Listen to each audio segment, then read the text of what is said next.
Hi, my name is David Wetton, and welcome to the Conscious Leadership Now podcast. The intent of this podcast is to encourage you as a leader to embrace conscious leadership by giving you access to some of the world's leaders in the field of conscious leadership, both in practice and in thought. My heartfelt wish is that you leave this podcast feeling inspired with ideas to take away and implement in your business or organization to make a real difference in our world. And I'm pleased to say my guest today is Kunjal Tanna. Hi, David. Hi, Kunjal. Now, Kunjal is a founding director of LT Harper, a recruitment agency focused solely on cybersecurity recruitment, located both in London and New York. She's passionate about providing world-class recruitment solutions to stand up to the ever-increasing threat of cybercrime, with a commitment to having a transparent and trusted relationship with her clients. And as a conscious leader, Kunjal is aware of the problem of the low representation of women in the cybersecurity sector. And she's on the board of advisors for Ladies of London Hacking Society. But moreover, LT Harper actually has an employee as a diversity specialist recruiter supporting women in the cybersecurity sector. When we spoke before the podcast, Kunjal spoke about the importance of organizational values and how they were intentionally embedded in her organization from the onset. This is another sign of a conscious leader for me. Kunjal was director of talent acquisition for S3 PLC in San Francisco from 2014 to 2016. But what caught my eye here was how she was also a volunteer during this time for New Door Ventures, where she regularly attended workshops and seminars to mentor disenfranchised youth in San Francisco. A sign that she's a leader who has a heart set on working for the greater good of all. And without further ado, may I say, it's a real privilege to welcome you to the show, Kunjal. Thanks for having me. You're most welcome. So take 5, your take on 5 conscious leadership questions, Kunjal. So the first one is, what does conscious leadership mean to you?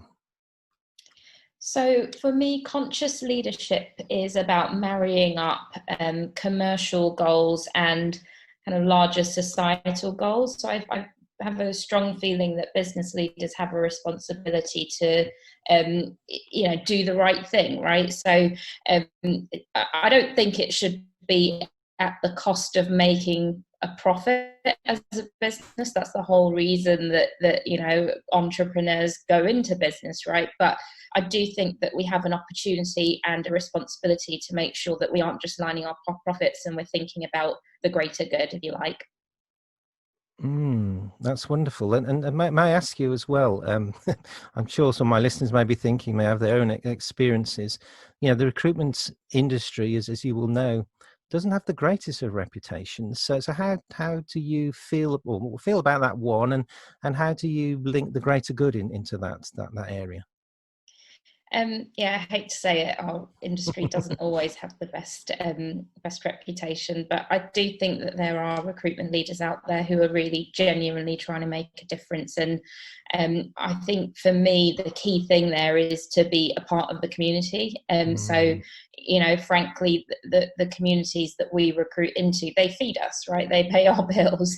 And I do think that we have a responsibility to give back to that community with our skill set, with our knowledge that we're getting from within the market, and with our, we're a crucial part of the supply chain of finding talent. And I think that we have a really, really important part to play in making sure that talent that we put in front of our clients is representative of the talent that's available.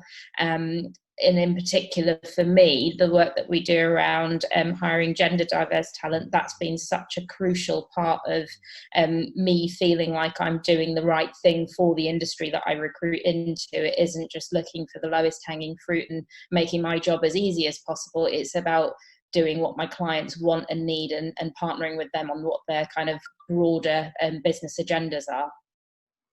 And I think that's wonderful and so refreshing to hear, because I know from my experience on the other side that sometimes you get the view that recruitment's just looking to find candidates and move them towards you. And I've had experiences, Kunjal, where I've then had to sift through a loads of CVs because there hasn't really been any sifting of that.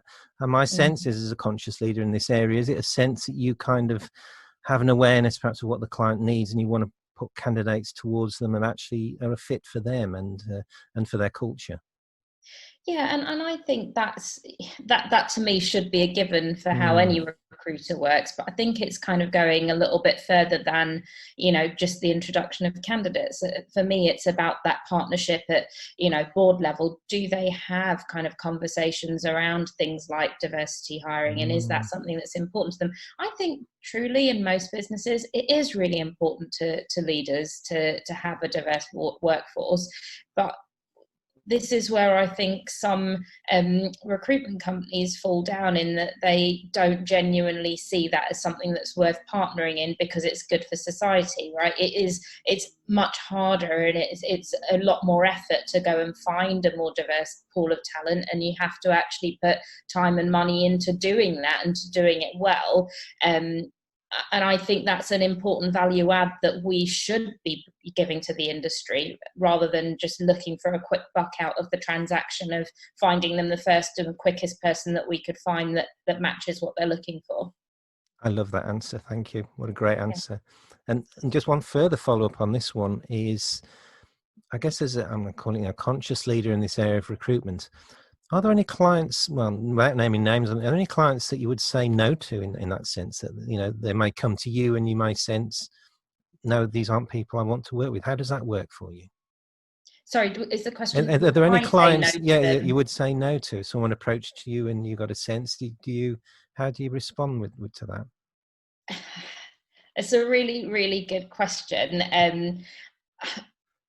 Frankly, the answer is probably no. I'm not going to say no to a client, but I am representing the client as much as I am the candidate, right? So what is in my power is, if I get the sense that there's a culture where I wouldn't want to introduce a candidate, I wouldn't introduce them, or I would introduce them with the knowledge that I have of what kind of culture they'd be going into.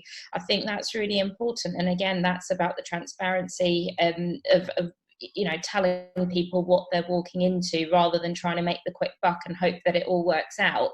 I would rather say to somebody, look, you should be aware that these are things that are going on in the business, or this is information that you can make the call on, right? So ultimately, my job isn't to make the decision for people. It is to provide the information to allow people to make the decision for themselves. And I think that's what people want, right? They don't want me to tell them what to do. They want me to make introductions both to employers and to employees, and then to feel that they're supported with information to make the right decision for them. Thank you. No, I really appreciate that. And just as you were talking there, I also get a sense, which I hadn't perhaps really thought of before, that by working that way, you also have the opportunity to have a positive interaction with that client, and who knows what potential changes or change of attitude may then occur through that interaction with you and your organisation. Yeah, and I think that's something we really actually seek out. So one of the things we've been doing during the lockdown is actually looking at, organisations by diversity stats. So these are clients that we work with that we know, to proactively broach that conversation, to say, hey, do you know that actually of our client group, you're the ones who've hired the most diverse talent, or the least diverse talent? Can we have a conversation about that, right? And I think sometimes it is a little bit unconscious on the part of the employer, right? I really do think, I can't think of a client that I work with who isn't really, really genuinely committed to bringing on a diverse workforce. But can I say that they all do it? No, they definitely do not all do it, right? So we want to be able to go to them and give them some facts and figures to show them what it actually looks like from the outside. Because I think that most people will be really open to hearing that and putting a plan in place to actually improve. Wonderful. So before next question, just want to say thank you. Thank you for doing this sort of work, because as you know, and from what I've seen, the diversity picture, as you said, that the stats, the figures are out there to just demonstrate how beneficial it is for every organisation to be fully, to represent, diversity, inclusion, equity. It's so important. So I guess we've already started touching on this question. The next one is, how do you express conscious leadership through your work? Yeah, so as I said, I think probably for me, the thing I'm most committed to and most proud of is the work we do around gender diversity, hiring in cybersecurity.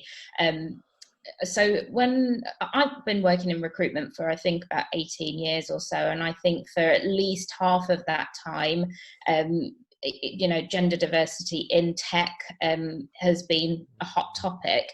But I can honestly say that until I set this business up 3 years ago, I don't think I did anything that really went above and beyond to really partner with clients in the way that I think that I should be partnering with clients. So when my business partner, Justin Armstrong, and I set this business up 3 years ago, it almost felt like an opportunity to do things the way that I feel is right. It was in my control. And as I said, I see it as my responsibility. And Justin and I both felt the same about the diversity agenda, specifically around gender diversity. So we knew we wanted to do stuff around women in cyber, but we didn't really know what we wanted to do. We didn't know what we could do. We didn't know what we should do. We didn't know how to do it. Look, we really had no clue, but we knew it was important to us to kind of make a name for ourselves as an agency that was genuinely able to kind of help companies move the needle in terms of their diversity hiring and help female candidates get access to more roles and to have a really positive experience with working through us. So we just started doing stuff like literally anything. We'd go to loads of events where there was a good representation of women in cyber, and that's where I started getting involved with the Ladies of London Hacking Society. We sponsored events either for women in cyber or events where there were female business leaders, whether it was in cyber or not, who could then impart their knowledge onto a community of cyber professionals. We really made a conscious effort where we could to partner with leaders of female leaders of startup businesses. So we've got a mentor matching platform which we offer as one of our free services to women in cyber, and we proactively sought out a business that was led by a woman that builds that tech, company called Can Do. So we just started doing stuff, and it started to pay off really quickly, actually. So I think depending on which report you read, the number of women in cyber globally is somewhere between 12% and 20%. And from the very beginning, and I mean from the first month of us bringing in revenue, we've always been at kind of 22% of our hires every month have been women in cyber. And last month, actually, even though the volumes were lower than usual, half of our hires were female. And I'm really, really gunning to make sure that we never fall below a third of our placements every month should be women in cybersecurity, and for us to be able to commit that to the community. Wonderful. And as you're speaking there with so much passion for the conscious leaders, just a little bit actually, where does that passion come from? There's normally a story behind, because I can hear that passion. For you, where's that passion coming from? Oh, that's a really good question. As I said, I've worked as a tech recruiter for, almost all of my professional career.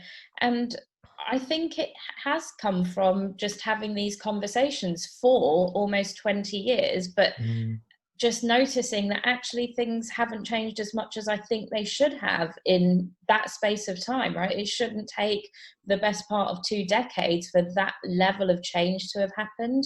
And I think as I said, the real passion has been something that I've really kind of been able to do something about in the last 3 years since setting my own business up. And I think that has come from actually, developing the confidence and the knowledge that I can make a difference, and it will take some work, it will take some involvement, it will take, doing things that maybe frighten me or that I'm not sure about. So yeah, I think it's the passion is just from the ongoing conversation and then developing the confidence to actually just get on with it and do something about it, or do my best, right? I didn't know when we set out to kind of make an impact on the diversity hiring, on the mentor matching platform. Any of these things, I really didn't know if they were going to work, but I just wanted to feel like I was trying to do something. And I'd say the same about at the beginning of this year, we hired what I think is probably quite a unique hire for recruitment companies, which is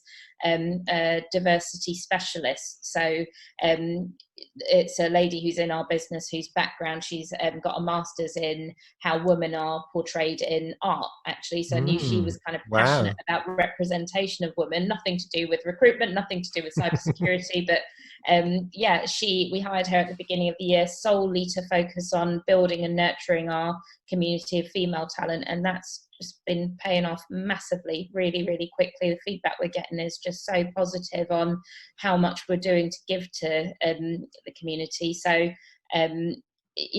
just come back to your question around where does the passion come from. I think it came from the ongoing conversation, and then I think the results are kind of keeping that passion alive, if you like. And when you see good results, you just want to do more of it and feel like you're constantly contributing. Gosh, I really do sense that. And we spoke before the podcast started about how when you set up LT Harper, one of the driving forces really was to be able to set out your values. Would you like to share a little of that? Because I think when we're talking about expressing conscious leadership in your work, you shared how those values were important. Would you like to share a little bit about that?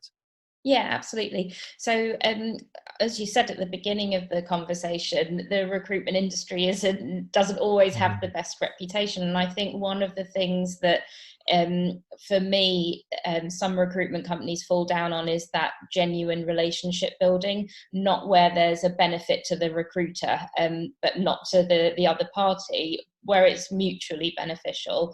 So when I returned from working in America for 10 years, I knew the kind of environment I wanted to work in, and I knew how I wanted to work. And I truly struggled to find somewhere, a business that was already set up, that was set up in that way where I felt like it wasn't transactional. It was really focused around relationship building. So I was basically talking to pretty much everybody I knew in recruitment and describing the environment I wanted and what was important to me. And everyone kept saying to me, just set up on your own. And I just didn't really want to. I didn't want to set up my own business. And I ended up talking to Justin, who's now my business partner. He used to be my boss before I moved to America. And we talked a lot about the type of business that we would want, and what was going to be important to us. And I think probably for me, the key of one of our 4 values is around relationship building, right? And that kind of comes back to what I talked about right at the beginning, about kind of giving to the community that feeds us and being involved and making a partnership and going above and beyond, doing more than is required for us to make money, right? It's about us feeling like we're actually moving that needle and making a difference.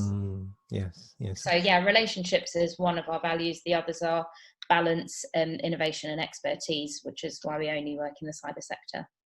Before we move on to the next question, because I'm a curious person, just talk about the balance one for me, please. So balance for us is very much about kind of striking that balance between work life and investment in work life, and investment in personal development, personal life. So I think it's quite a hot topic at the moment for people to be thinking about how do you blend those two worlds together, if you like. And I think we're finding now we're in lockdown that there's such a blend, but we wanted to create a business where people didn't get the burnout, which is such a common thing that happens in recruitment.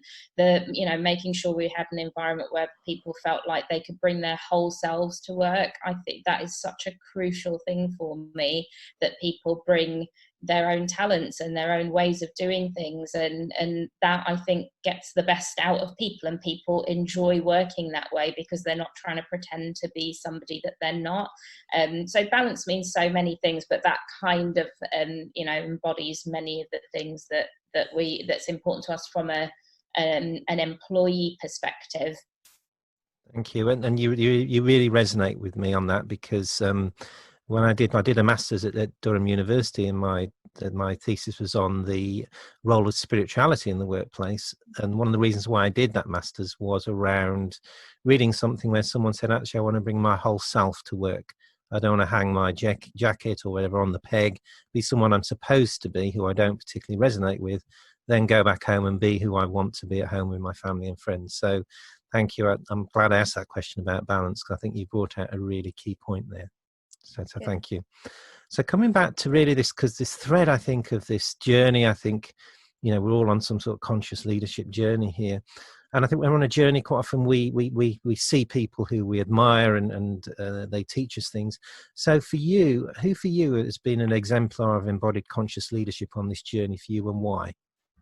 I really struggled with this question when you sent it to me in the prep, to be honest. And I really like to kind of I think myself as a very curious person in general, and I tend to look at kind of good qualities in lots and lots of different people, whether they're leaders or they're not in my industry, if they're famous, not famous. I'm very curious about people's stories. I think when I really sat and thought about it, I think I do have a friend she's a CFO, and she's just recently left her last job and set up an advisory firm. But when I think about the last two places that she's worked as an employee, I used to love listening to her talk about her work, because she always talked about the impact that her work had on the people that she worked with. It was never about facts and figures. It was never about saving money, which is quite rare, I think, for a CFO. Cheers, definitely. But it was always about, how people in the business felt around how the business was doing. And obviously she had a big part to play in that, right? But also in terms of how she kind of embodied being a really good female role model. She took that role very seriously when she was an employee at her previous places. And I've met people who she's worked with and who have worked for her, and it was really, really obvious that people were really bought into her, but not in such a way that she was on a pedestal. People felt she made herself very relatable to the people that that were around her, and I think that worked really, really well. So I think she's probably a good example of somebody whose title probably doesn't really describe the way that she works. And I think one of the things that I love about how she works and carries herself is she's really good at self-promotion, and she's really good at owning what she's good at, but not in a way where people feel like she's better than them. And I think she's really good at also acknowledging what she's not as good at, and she is really good at seeking out help for those things, and she puts a lot of time and effort into her own development to be better at as a leader. And I think the time that she tends to invest is less on getting the next certification and getting another letter after her name. It's almost always more about understanding herself better and figuring out how that plays out when she's interacting with other people. And I think that's a really, really important thing for people who want to be leaders to really take time to do. Totally, I couldn't agree more. I think this, it sounds like she has that awareness, and I think from my perspective, I think when you're like that, you're looking to actually bring out the qualities of the people that are around you, to actually not only help them grow and develop and perhaps even become, the future leaders, as opposed to becoming what I call followers. Because sometimes leaders can be, well, you follow me and you do what I do, whereas this one is kind of more collaborative, it's empowering, it's the whole is bigger than anything I can do. And it carries for me a sense of, humility within that, I think, which is against perhaps the archetypal, charismatic, grandiose, really overconfident, I'm going to say. There's nothing wrong with confidence, but being overconfident, saying I can do this when you can't, I think that's when it's actually, I think the individual delivers more, and more importantly, the team then actually, delivers that. And you can rejoice then in the compliments of, how the team then actually performs. So I guess linked in with this, on this journey, what resources have you found useful as you've been stepping up into your leadership? So again, just kind of coming back to the people I surround myself with, I think I'm really good at kind of building almost that group of people who are better at me than things or complement my skill set, and I'm good at leaning on those people.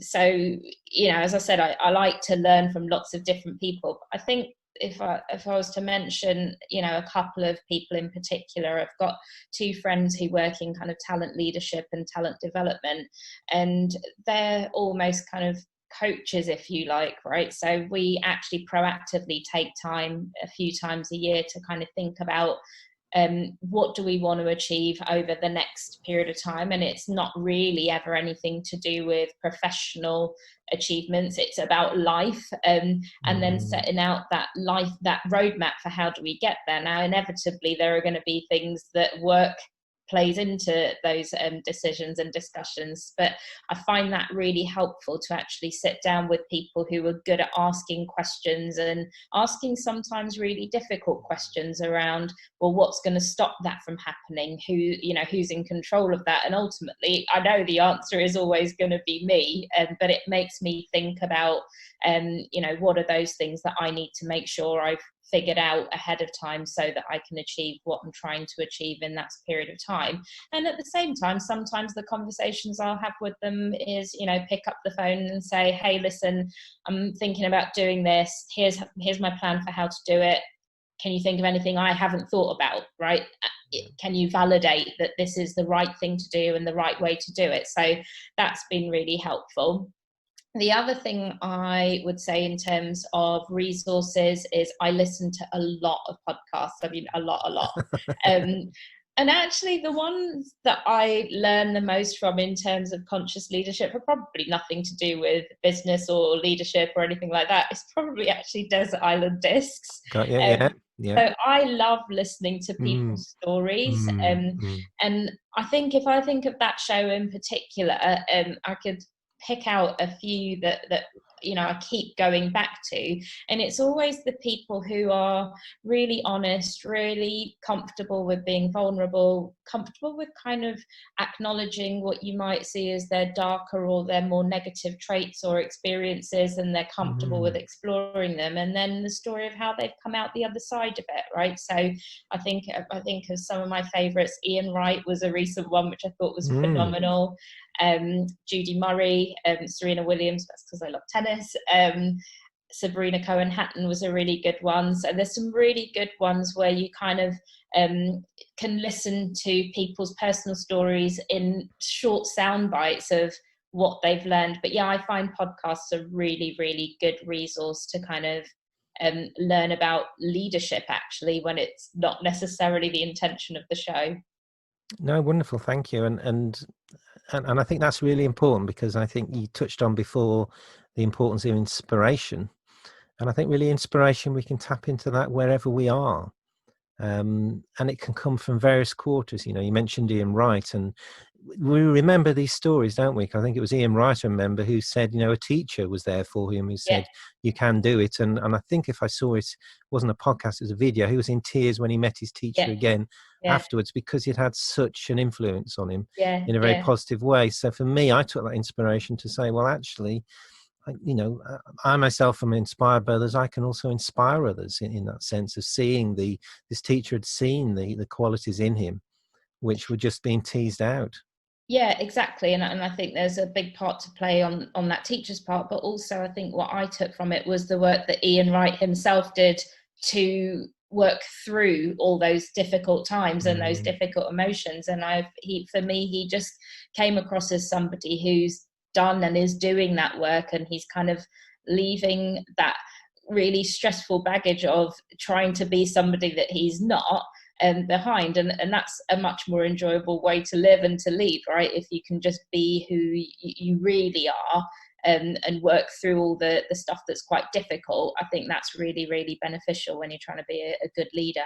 It is, yes. And kind of finally on this, I think you've touched on that actually, a good leader isn't afraid to actually step into what others may perceive as difficult areas, or, as you said earlier in your answer to questions, are willing to ask the difficult questions of themselves and others in a way that actually moves themselves and others forward, allows them to take the next step. So thank you. There's a lot of richness here in the conversation today. And I think whilst we're on this awareness and this journey, my fourth question is that research, and it's research by Professor Jodie Fry at Texas A&M University, suggests that an inner life is the source of conscious leadership, where inner life is a form of spiritual or contemplative practice. Might just be a stillness practice. It could include walking in nature, meditation, etc. So, in your journey, what practices have you found helpful, and why? So I think there's probably two things. One that I've talked about quite a lot, which is kind of building that network, that community of people who you can kind of get and give feedback to. I'll say I don't think I've always been somebody who's been good at taking feedback in the spirit that it should have been taken, and that's something I've had to really work on, and I think that's a really important part of being a good leader, right? And I think part of the reason that I wasn't always good at taking feedback was around self-confidence, right? I think I'd take it quite personally. So I think the second thing that's been really beneficial to me in terms of the practices, if you like, is visualization. And I was introduced to visualization through a therapist. So I'm a massive convert of therapy, and I resisted for the longest time, for years and years, because I just thought that if you see a therapist, there's something wrong with you. And then I'd keep meeting people and talking to people who I was like, God, I want to be more like them. They've really got themselves together. Like, what is it? And they all had therapists. So I bit the bullet probably about a year ago, and my therapist did a lot of visualization techniques with me around all sorts of topics, and I've found that so helpful in terms of building my self-confidence, which has then had a really positive effect in terms of how I handle feedback, and I'm able to kind of apply that feedback in a much more constructive way, because I think I've got a much better sense of who I am, what's important to me, what my values are, how I want to do things. So that doesn't mean that the feedback will completely change anything, but I'm making those decisions with that feedback and knowing where I might tweak things, right? And I think before I kind of built this sense of confidence, I think I probably would have second guessed everything and worried too much about what other people would think, or would it work, or how would I do it, what would happen if it went wrong, and often it would lead me to a kind of state of inertia or just doing nothing, which is probably more frustrating. So I think that visualization and stuff that I've learned through therapy has been really helpful in terms of building the confidence. And I think probably the biggest area it's helped was with when we hired Ella at the beginning of the year into this diversity and inclusion specialist role. I definitely had more than a moment of thinking, God, what am I doing? Like, I've never heard of anyone doing this. What if this doesn't work? But I was really honest with her in the interview, and I said, I don't know anyone who's done this. I don't know what the role will look like. I don't know how it will change, but we'll just keep talking about it. And if it's not working, we'll change it. But if it is working, I think it could have a massive payoff. And I'm so glad we've done it. It's been, really, really crucial kind of differentiator, if you like. Wonderful, isn't it? Like, I kind of really have a sense of, you taking that, just taking the next step, not knowing actually where it's going to go. Yeah. But as you said, just unleashing that confidence to say, actually, I'm curious about what might happen here. Yeah. And as you said, connecting with Ella and just saying, actually, let's get out there and see what emerges. Yeah.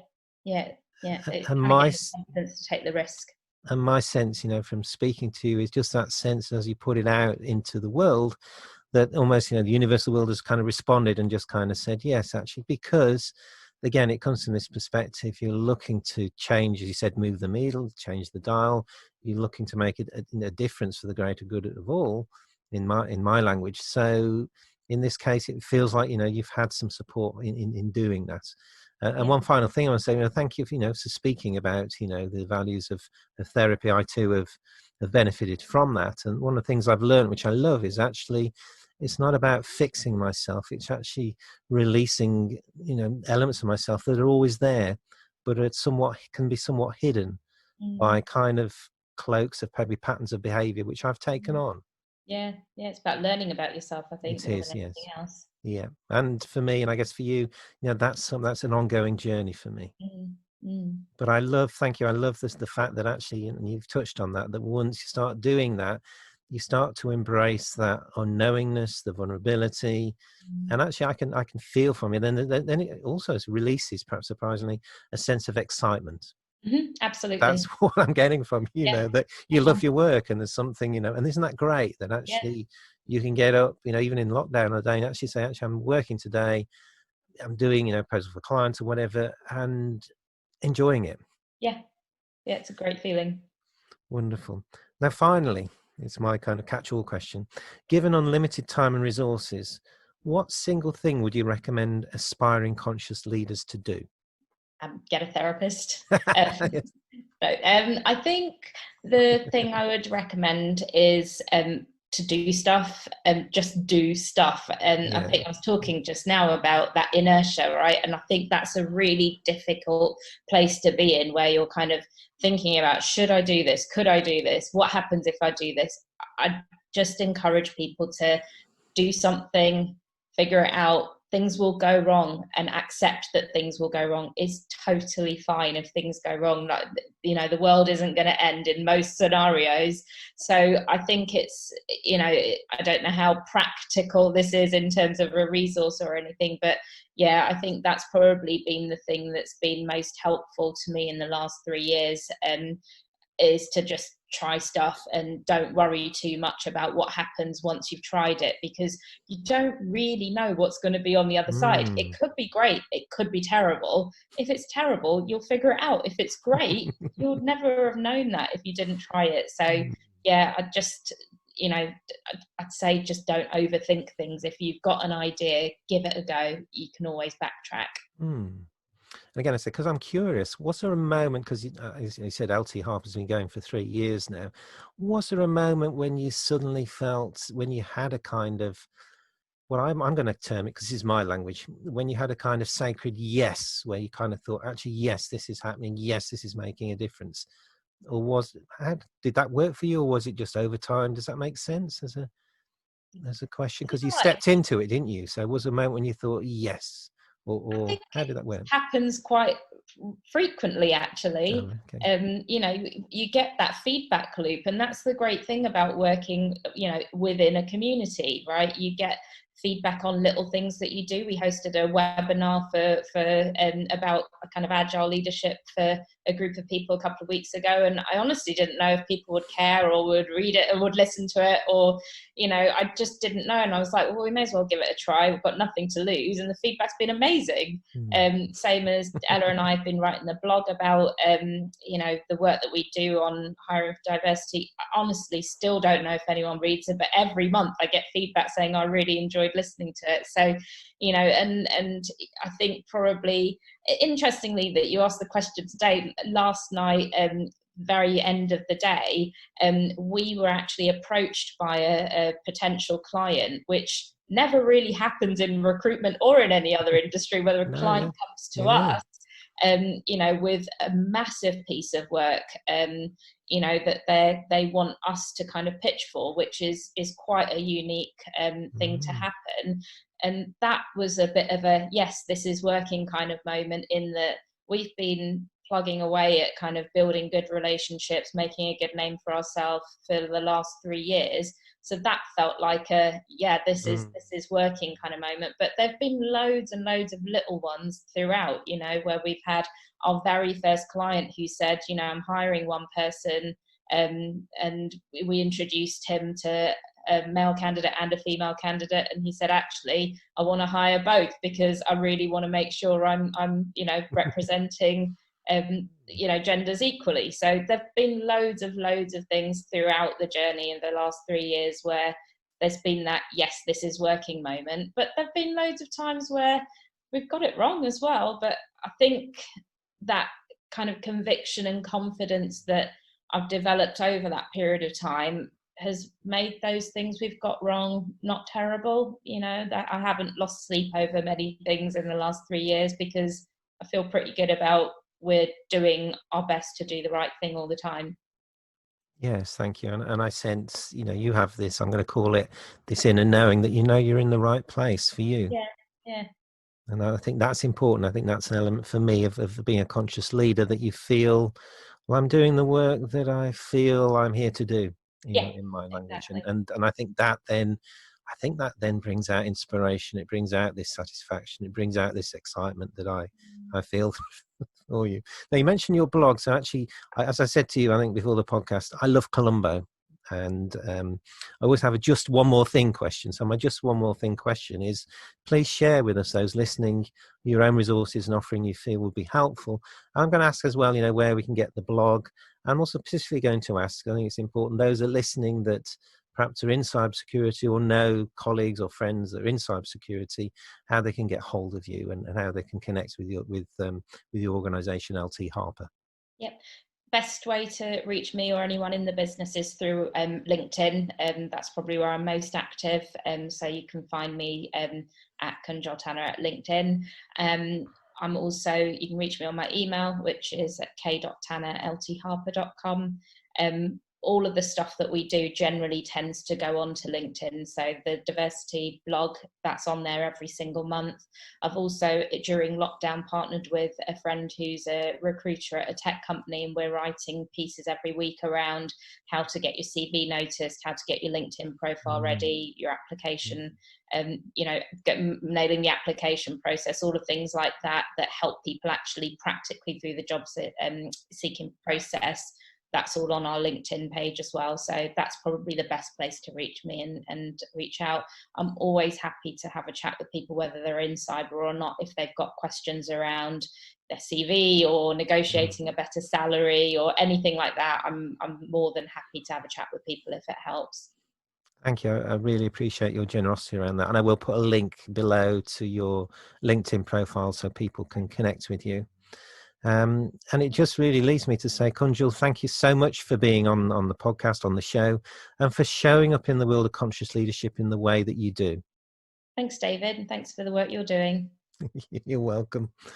So I just want to say to listeners, if you've enjoyed this podcast and my approach to conscious leadership, then please know that I help aspiring conscious leaders develop purpose-led, high-performing leadership teams through one-to-one coaching and tailored leadership programs.